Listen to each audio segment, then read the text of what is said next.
I was born to two of the most hardworking, incredible people you will ever meet, who I've never seen people work harder than my parents.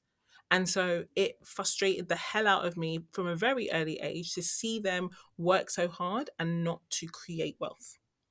And that gave me the initial insight that money doesn't care about hard work. That's not how it works. The hardest working Mm. people are not the wealthiest people. My parents were incredibly brave, and they moved thousands of miles away from everything they knew and everyone they loved to create a better life for us. And they did. I'm seeing further than they ever will because I'm standing on the shoulders of giants, and I don't take that lightly.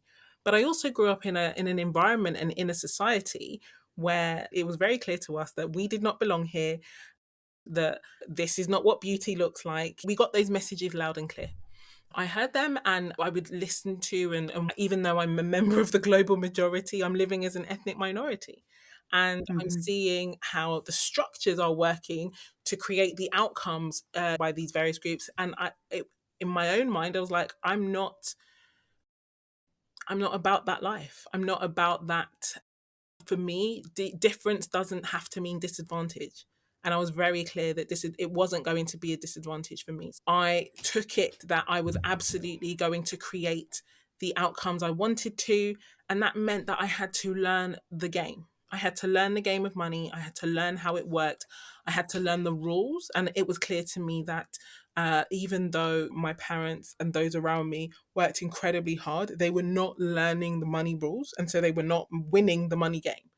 And so I had to, even though I was incredibly academic, always a straight A student or first class degree, I also knew that that wasn't the pathway to create wealth. That wasn't how money worked. And I was committed that I wasn't going to not know how money worked just because I was a smart person. I decided Mm. to do, and in retrospect, it was a brave decision.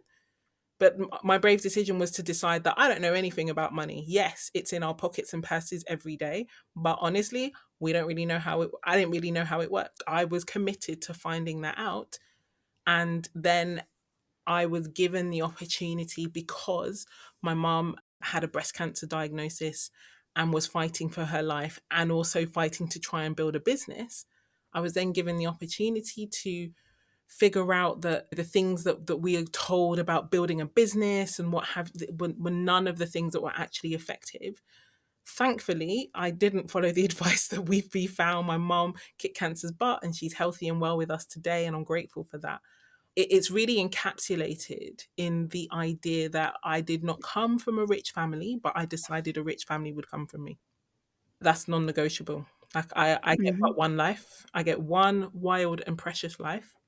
And in the same way that Mm. my parents and their parents and we are our ancestors' wildest dreams. And so I'm not gonna be the ancestor that lets this team down when my descendants are like, oh yeah, we had like, my amazing grandma and my fabulous mum and dad and my amazing grandma and grandpa.